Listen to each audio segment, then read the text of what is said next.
Eu vou trazer hoje uma mensagem baseada no Sermão do Monte, em Lucas, capítulo 6. Vou projetar aqui para vocês.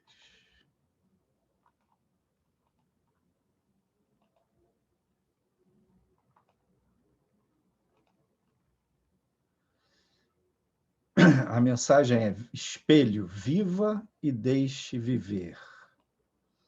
Lucas 6, 35 a 38. Amai, pois, a vossos inimigos, e fazei bem, e emprestai, sem nada esperardes. E será grande o vosso galardão, e sereis filhos do Altíssimo, porque ele é benigno até para com os ingratos e maus. Sede, pois, misericordiosos, como também vosso Pai é misericordioso. Não julgueis, e não sereis julgados. Não condeneis, e não sereis condenados. Soltai, e soltar-vos-ão. Dai, e ser-vos-á dado. Boa medida, recalcada, sacudida e transbordando, vos deitarão no vosso regaço. Porque com a mesma medida com que medirdes, também vos medirão de novo. Lucas 6, 35 a 38. O Sermão do Monte é o ápice assim, da mensagem de Jesus, né? No que diz respeito a relacionamentos. Deve ser o nosso padrão, o nosso modelo, a nossa meta, caminhar na direção de viver isso, o que ele ensinou aqui. Aprender a amar o próximo, amar os inimigos, né? Perdoar, fazer o bem, semear o bem, sem esperar nada de volta, sabendo que Deus, nosso Deus, é bom, é misericordioso para com todos, até mesmo com os ingratos e maus. E esse é um enorme desafio para a gente, sermos misericordiosos como Deus é misericordioso. E uma das coisas que pode ajudar a gente assim nesse exercício da misericórdia é a gente aprender a se colocar no sapato dos outros, nos sapatos dos outros, ou seja, a gente a se colocar no lugar que a outra pessoa está, né? O que ela está passando, o que ela está vivendo. Porque quando a gente olha de longe, eu, ela, a gente tende a ter, às vezes, um olhar mais crítico, mais rígido. Mas quando a gente se identifica com a pessoa, né, é mais fácil a gente ser misericordioso. Quando a gente lembra da fragilidade nossa, é semelhante à fragilidade do outro. Mas hoje, neste texto, o que eu quero mais enfatizar são esses versos 37 e 38, que Jesus diz: não julgueis e não sereis julgados. Não condeneis e não sereis condenados. Soltai e soltar-vos-ão. Dai e ser-vos-á dado. Boa medida, recalcada, sacudida, transbordando, vos deitarão no vosso regaço. Porque com a mesma medida com que medirdes, também vos medirão de novo. Então, Jesus ele visa nos levar a uma liberdade. Ele quer que a gente seja livre. Ele quer que a gente se solte. Mas enquanto a gente não solta o outro, a gente fica preso. Enquanto a gente julga, a gente é julgado. Enquanto a gente condena, a gente é condenado. Enquanto a gente se fecha, a gente não dá, a gente não recebe. Então, ele quer que a gente seja livre. E pensa que isso é livre, começa essa liberdade dentro da gente, na nossa mente, no nosso coração. Né? Então, o relacionamento com as outras pessoas é um tipo de espelho, né? Onde a gente pode se ver. E a gente precisa aprender a viver a vida, viver bem, e deixar os outros viverem a vida. Essa expressão, viva e deixe viver, é uma expressão muito usada nos grupos de Al-Anon e Nar-Anon. São grupos de familiares, pessoas que têm relacionamento com portadores de dependência alcoólica e dependência de drogas. Aqueles familiares sofrem muito com o seu parente, o seu familiar está preso no alcoolismo, está preso na dependência de drogas, vai nesses grupos para buscar ajuda. Porque o que acontece? O dependente químico, ele fica, vamos dizer, viciado no álcool e na droga, e ele vive em função da substância, dos seus efeitos, ou ele está correndo atrás, ou ele está no efeito, ou ele está se recuperando do efeito, e ele vive em torno disso o tempo inteiro. E o familiar, a esposa, o pai, a mãe, o filho, sem perceber, ele vai progressivamente também vivendo em função do dependente. Ele vai se tornando prisioneiro daquelas circunstâncias. Como é que ele vai chegar? O que está acontecendo? Será que ele vai morrer? É um sofrimento gigantesco, né? O dependente não consegue levar a vida sem o álcool, sem a droga.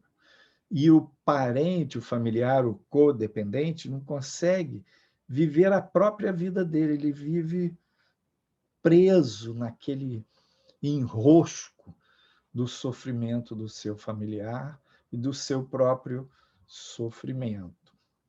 Essa é uma situação, a gente não vai falar disso hoje, especificamente, mas ela é uma situação, vamos dizer, acentuada, é uma caricatura com traços fortes, que mostra o tipo de prisão que a gente vive quando julga, né?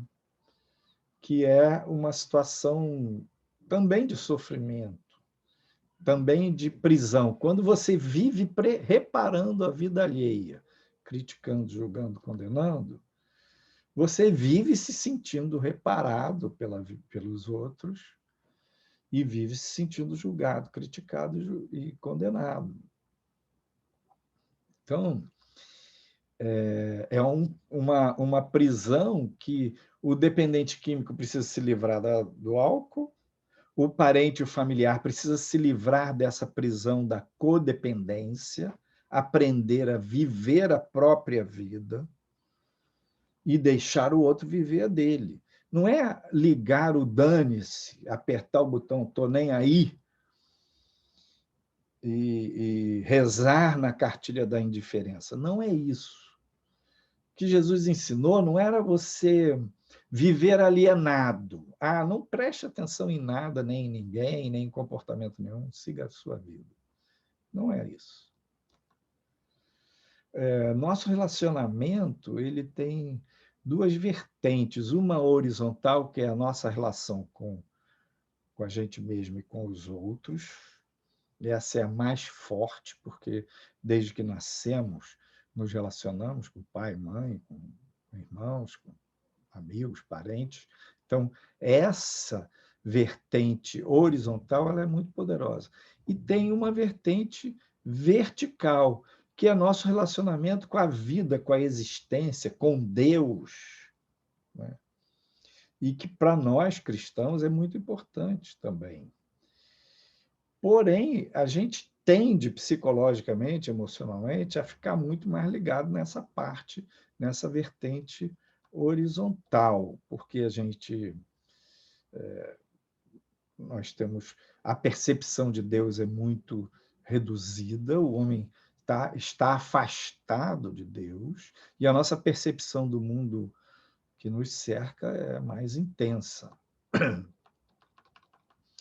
Então, a gente tende a ficar olhando, filmando, avaliando tudo e todos que estão à nossa volta.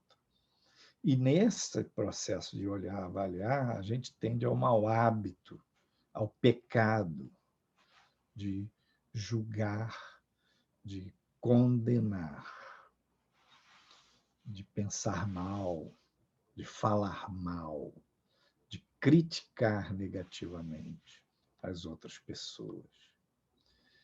Jesus ele não estava dizendo, como eu mencionei há pouco, não é para você andar alienado, não é para você não estar nem aí para tudo e para todos. Não é isso. Não é que você não tenha que ter critérios, valores, ou não tenha que emitir um juízo de valor, noção de certo e errado. Não é assim. Não é essa liberdade da indiferença total que Jesus propõe para nós. A alienação não ajuda a gente a viver melhor. O que ele está falando é para a gente não avaliar as pessoas à nossa volta baseados na carne, baseados no velho homem, na visão natural, nos preconceitos. Por quê? Essa maneira de olhar o outro, ela tem sempre a ver com aquilo que nós somos. A sua lente para ver o outro, o seu óculos, tem a ver com a sua história, tem a ver com a sua pessoa, com as marcas, com os traumas, com as dores. Tem a ver com a sua natureza humana de pecado. Então, a tendência é esta lente ser muito contaminada, negativa, ter uma crítica carregada das suas marcas pessoais. Se você foi uma pessoa que foi muito humilhada, ou você foi traída, você diz, não, ninguém é confiável. Você olha sempre com essa perspectiva, né? Então, a gente tende a julgar os outros dessa forma. Paulo, ele diz em 1 Coríntios 4, 3, todavia a mim muito pouco se me dá de ser julgado por vós, ou por algum juízo humano, nem eu tampouco a mim mesmo me julgo. Paulo tinha aprendido, né, com Deus, com Jesus, a se livrar dessa coisa do julgamento carnal, do julgamento natural, de ficar criticando. E os nossos relacionamentos são o nosso espelho. A gente olha para o outro, de alguma maneira a gente se vê a limitação do outro, a humanidade, a fragilidade, às vezes o pecado, o orgulho, a altivez do outro, chama a atenção da gente, porque a gente também tem as mesmas coisas. Provérbios 27, 19 diz: como na água o rosto corresponde ao rosto, assim o coração do homem ao homem. Então, na água você tem um espelho, né? Ela espelha a sua imagem. O outro, de alguma maneira, vai espelhar para nós a nossa própria imagem, a nossa própria humanidade. Então, o espelho serve para a gente ver o nosso rosto, o espelho físico. E os relacionamentos, a palavra de Deus, servem como espelho para a gente ver a nossa alma. Na outra mensagem que eu coloquei o título Espelho, essa de hoje é Espelho, viva e deixe viver, Eu falei sobre a janela de Johari. São dois cientistas americanos, um psicólogo, Joseph Luft, e Harrington Ingham, e desenvolveram essa ferramenta, essa janela de Johari, em 1955. O Joseph era psicólogo e o Harrington era psiquiatra. Johari vem de Joseph, o Jo do Joseph e o Hari do Harrington. Então, essa janela ela é muito interessante. Vou projetar aqui para vocês. Ela, então, fala que é uma janela porque tem esses 4 quadrantes, né? Fala da percepção que a pessoa tem, né? Do que ela percebe ou não de si mesma. O eu aberto é o 1, o eu cego é a janela 2, a janela 3 é o eu secreto e a janela 4 é o eu desconhecido. Então, o eu aberto é aquilo que você mostra para os outros, que você tem percepção de si mesmo, que está aberta, é aquela janela que o outro conecta, que transita, né? Que troca. O eu cego é aquilo que você é, mas que você não vê. Os outros veem, mas você não vê. Aquela parte de si mesmo que você não consegue enxergar claramente. Então, esse eu cego, todos nós temos. A gente se vê, claro, no eu aberto, mas nessa parte do eu cego a gente não se vê. Por exemplo, você não consegue enxergar as suas costas atrás da sua cabeça, a não ser que você use espelhos. O outro pode ser um espelho para falar isso para você. Mas esse eu cego, ele é cego mesmo. Todo mundo tem. Você tem.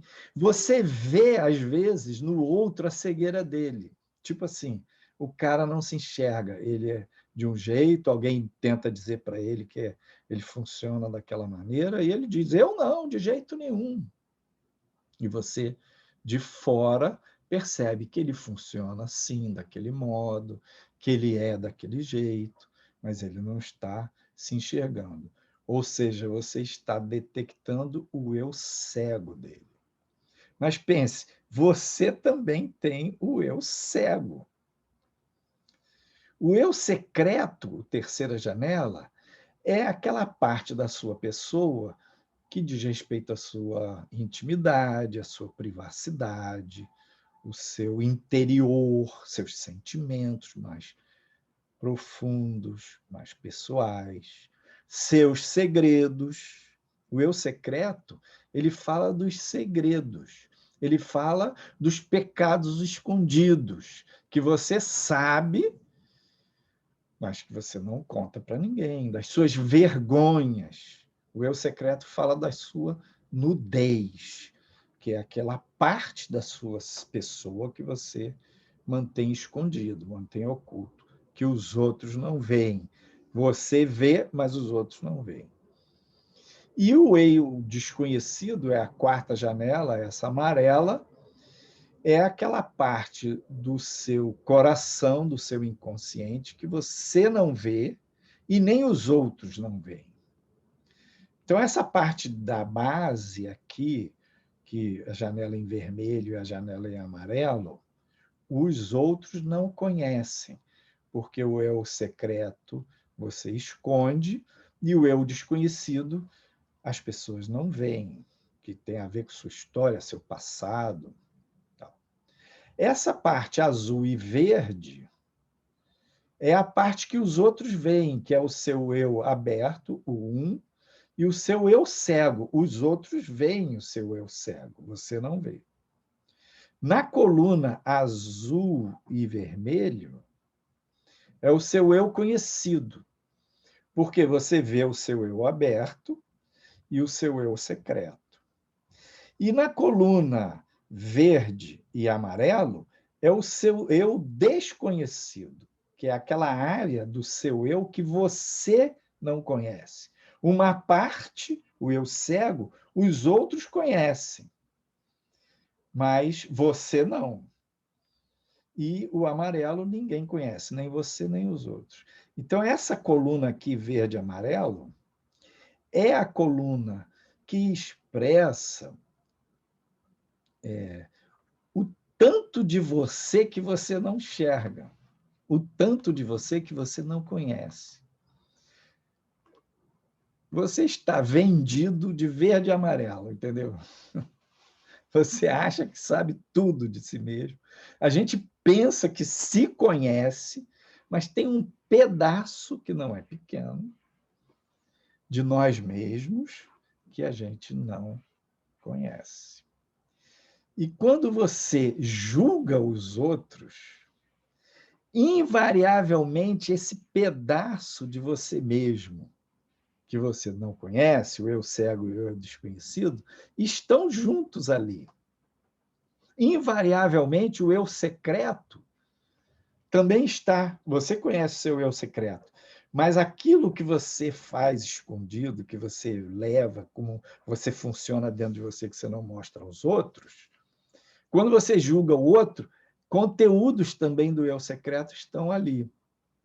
A gente acha que a gente olha para o outro com a lente do eu aberto. Eu sei quem eu sou, e eu avalio a mim mesmo, e eu olho para o outro e avalio e critico o outro de maneira consciente. Você nem sabe o quanto que o eu oculto, o eu cego, o eu secreto, o eu desconhecido influenciam. Porque a nossa mente tem aqueles dois andares, o consciente e o inconsciente. E o inconsciente é muito maior. Então, quanto mais a gente julga segundo a carne, dessa maneira que Jesus falou, mais a gente acaba prisioneiro, como um familiar de um alcoolista se tornou prisioneiro daquele relacionamento, daquela circunstância, e a pessoa não vive a própria vida e meio que vive a vida alheia. Por isso Jesus diz: não julgueis para que não sejais julgados. Não condeneis para que não sejais condenados. Soltai e soltar-vos-ão. Por que às vezes você se sente tão preso? Por que preocupa tanto a você a aparência, o que os outros vão achar, o que você imagina que os outros pensam de você? Por que isso tudo pesa tanto para nós? Porque a gente é cego, porque a gente não se enxerga claramente. Porque a gente está preso, porque a gente ainda aprende, a gente ainda puxa aquela cordinha do julgamento. Veja o que Paulo fala em Romanos 2, verso 1. Portanto, quando julgas, és indesculpável, ó homem, sejas quem for, pois te condenas naquilo em que julgas o outro, pois tu que julgas, praticas os mesmos atos. Então, quando a gente julga, de alguma maneira a gente está criticando, está condenando o outro, a gente também está criticando e condenando a nós mesmos. E quanto mais cruel é a nossa crítica, quanto mais ácida, quanto mais venenosa é a nossa crítica, mais a gente está preso. Porque, veja bem, quando você enxerga, quando você aprende a se colocar nos sapatos dos outros, quando você começa a tratar aquela fraqueza que você tem, vamos dizer que você seja uma pessoa preguiçosa, e você se dá conta que é preguiçoso, e que um grande problema na sua vida, porque você é uma pessoa preguiçosa, não gosta de fazer as tarefas de casa, ou não gosta de fazer as tarefas do trabalho, vive empurrando para os outros, e sempre dá muita confusão, porque você sempre se sente rejeitado, isso e aquilo, mas, no fundo, por trás, está o seu problema de ser uma pessoa preguiçosa. Então, e sempre que você enxerga alguém preguiçoso, sempre que você vê alguém preguiçoso na sua frente, o que você vai fazer? Você vai criticar, você vai julgar acidamente. Porque você é assim, porque você faz a mesma coisa, porque isso lhe faz mal ser preguiçoso, porque esse é um ponto cego na sua vida, atrapalha muito a sua vida. Já falaram para você que você é preguiçoso, e você não enxergou. Então, quando você olha um preguiçoso, você está vendo no espelho, no comportamento daquela pessoa, você está vendo a si mesmo. E isso lhe incomoda.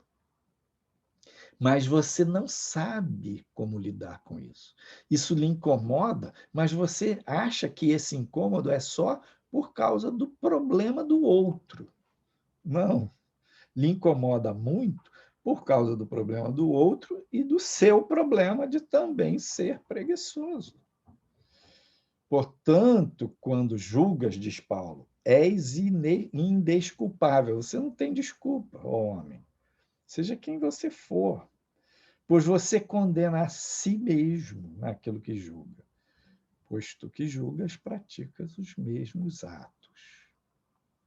Então, em Mateus 7, também no Sermão do Monte, na continuação até daquele trecho que nós lemos em Lucas 6, Jesus diz: E por que reparas tu no argueiro que está no olho do teu irmão e não vês a trave que está no teu olho?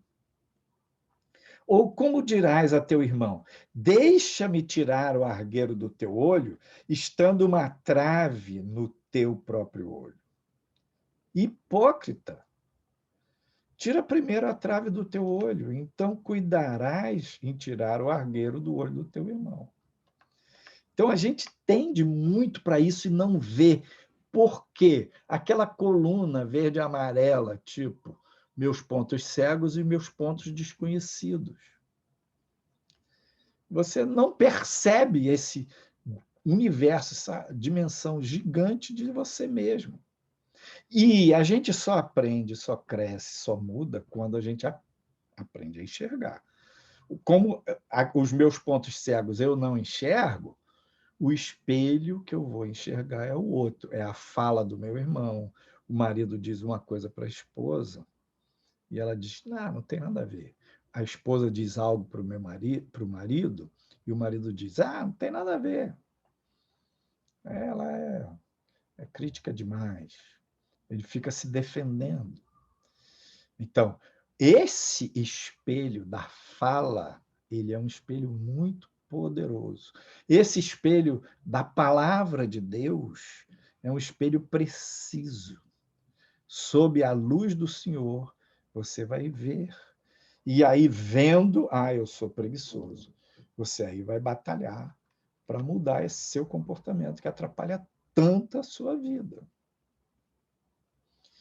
E aí, quando você começa a ralar e batalhar para mudar, você vai ver como é difícil largar a preguiça, como é difícil largar o julgamento com os outros, como é difícil largar a inveja, como é difícil largar a má vontade, o egoísmo, tudo aquilo de ruim que a gente que a gente tem. Você vai ver como isso é duro. E aí, todo esse processo que Deus vai levar você a passar, a se arrepender, a pedir perdão e reconhecer a sua soberba, a sua altivez, que às vezes você fala de qualquer jeito, ou que a sua indiferença com as outras pessoas, a sua preguiça, a sua inveja. Você vai ver como é custoso para se livrar disso. E aí, você vai se arrepender e você vai ver a misericórdia de Deus na sua vida. E a misericórdia dele é revelada na pessoa de Jesus, o Filho de Deus, o Salvador.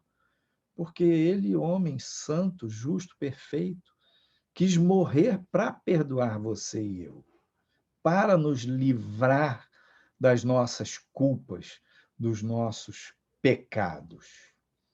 Então, a misericórdia dele vai meio que lavando a gente, vai curando a gente, porque a gente enxerga a nossa preguiça e mais uma vez e vê que aquilo atrapalha a nossa vida, atrapalha a vida dos outros, adoece a gente. Então, a gente vai vendo como aquilo é arraigado, encardido, aquilo é duro dentro da gente. E a gente vai se quebrantando, vai pedindo perdão, vai vendo a misericórdia de Deus de perdoar uma vez, duas, 10, 1000. Então, essa misericórdia de Deus vai entrando no nosso coração. Aí, quando Deus tratou a sua preguiça, e você enxerga uma pessoa preguiçosa, você vai ter misericórdia do outro. Por quê? Você sabe como é duro. Como você sofreu na vida, muita coisa errada deu errada na sua vida por causa daquele mau hábito. Você não aprendeu a ser diligente, deixou a preguiça tomar conta da sua vida. Então você vai lamentar, né? Tanto que tempo que perdeu na vida por isso. Você vai ver como foi duro você sair, vai lembrar como foi duro você se arrepender daquilo, se quebrantar. E você vai se lembrar de como Deus foi misericordioso com você. Como ele tolerou esse seu mau hábito. E como ele perdoou, perdoou e perdoou. Sempre que você clamou o sangue de Jesus, sempre que você se arrependeu, o Senhor lhe perdoou. Então, com essa vivência, tendo vencido esse ponto cego, você vai olhar o outro com misericórdia, claro. Você vai compreender. Você não vai aprovar a preguiça alheia. Você vai ver que aquilo é ruim para a pessoa. Ela não sai do lugar, a vida dela não muda, ela não consegue realizar o que ela pode por causa daquele péssimo hábito que ela tem. Mas você vai ter compaixão, porque você sabe o que é ser preguiçoso. Você sabe como é difícil sair daquele enrosco. Sabe como é difícil mudar aquilo, como aquilo está arraigado. E, no fundo, todos os nossos maus hábitos, os nossos pecados estão ligados ao nosso egocentrismo, ao nosso apego errado com a gente mesmo. O pecado fez o homem se amar de uma forma errada, ficar prisioneiro do próprio umbigo. Então, um dos problemas na nossa vida é que a gente se ama, mas, por causa da nossa natureza de pecado, a gente é egoísta. E o nosso amor próprio está sempre misturado com o nosso egoísmo. Isso é que atrapalha. Então, o preguiçoso não vê que por trás da preguiça dele tem o egoísmo dele. O orgulhoso não vê que por trás do orgulho dele tem o egoísmo dele se achar mais do que ele é. Então, o incômodo que os outros, quando funcionam como espelho, gera em nós, tem a ver com o nosso ponto cego, com o nosso eu desconhecido. Então, preste atenção como é que você funciona. Né? Se você está com uma gordurinha a mais, se você está com um peso, está fora do peso, aí você olha um gordo e fala, mas que gordo! Como esse cara está gordo? Você, no fundo, está misturando a sua própria impasse com você mesmo, com o seu olhar com o outro. É difícil. Tem pessoas que nascem com uma natureza física mais fininha. Aquela pessoa, tem gente que come pra caramba e não engorda, na verdade. Então, a pessoa tem nessa área, ela tem um metabolismo, uma natureza privilegiada. E tem gente que não é assim. E ali a pessoa tem uma luta grande, um sofrimento com aquilo. Então, quando a gente deixa Deus tratar, quando a gente começa a abrir mão desse modo errado de funcionar, do julgamento, da crítica, da condenação, a gente vai ver como é difícil a gente caminhar, como é difícil a gente viver a nossa própria vida. Viver a vida de bem com a gente e de bem com Deus. O alvo do Senhor é esse, a gente viver de bem com a gente e viver de bem com Deus. Esse é o alvo do Senhor. Então, abrir mão desse mau hábito de julgar e criticar, aprender a tirar a trave do nosso olho, para então a gente poder olhar direitinho, ter a cuidade para poder tirar o cisco do olho do nosso irmão. É o processo de aprender a viver a nossa vida e de deixar o outro viver. Entendeu? Quando você fica falando mal, julgando, condenando, você se carrega, você peca, você se sobrecarrega. Então, procure fazer o seu melhor, procure viver bem com Deus, com você mesmo, com o seu próximo. Quem é que fez de você o fiscal do mundo? Quem é que chamou você para ser o fiscal do trânsito? Ou o fiscal lá no seu trabalho ou na sua família? Quem é que chamou você para salvar a sua família? Salvar seu marido, salvar sua esposa, salvar seu filho, resolver tudo na vida dele. O cara é adulto. Viva a sua vida. E deixe o outro viver a vida dele. Ele vai dar conta. Não, cada vez que seu filho adulto já não mora com você, chega na sua casa, você fala a mesma coisa. Você fica tentando mudar ele, tentando criticar. Aprenda a amar o seu filho. Aprenda a aceitar seu marido, sua esposa, o seu chefe. Ah, não, mas o chefe, pastor, você não sabe como é que meu chefe é casca grossa. O homem é muito ruim de jogo. Agora, pergunto eu, Deus lhe deu a missão de mudar seu chefe? Não, Deus não lhe deu a missão de mudar seu chefe. Faça a sua parte. Faça bem feito. Ah, mas ele tem preferências, ele é injusto. Faça a sua parte, faça bem feito. E ore a Deus. E não fique com inveja, e não fique com rebeldia, e faça, vai fazendo o seu melhor.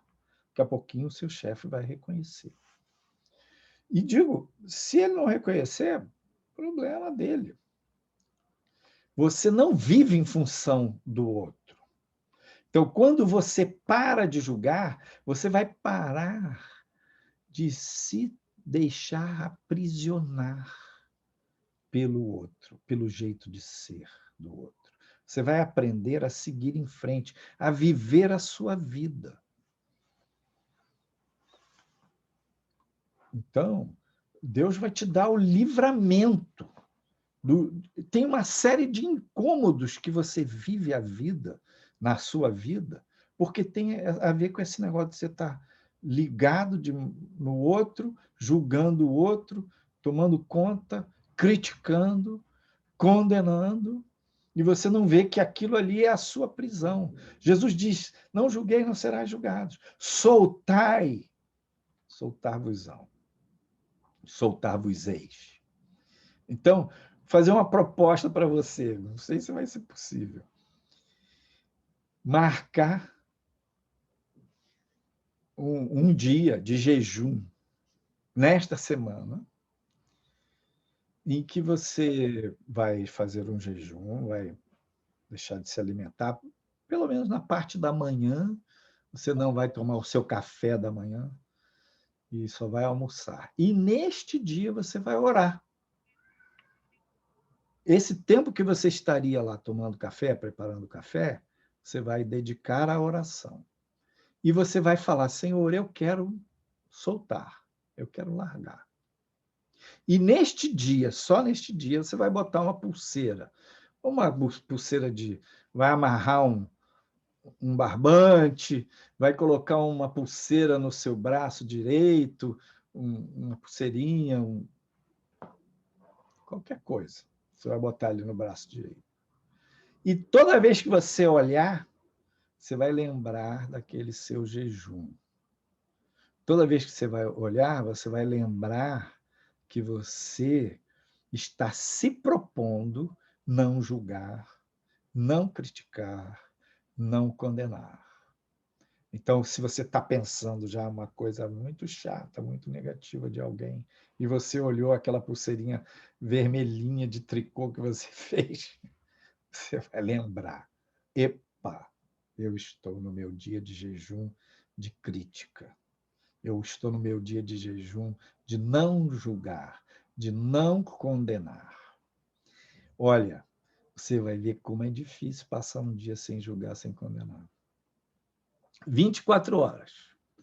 Como o povo diz lá no NA, no AA, no Naranão também diz. Só por hoje. Só por hoje.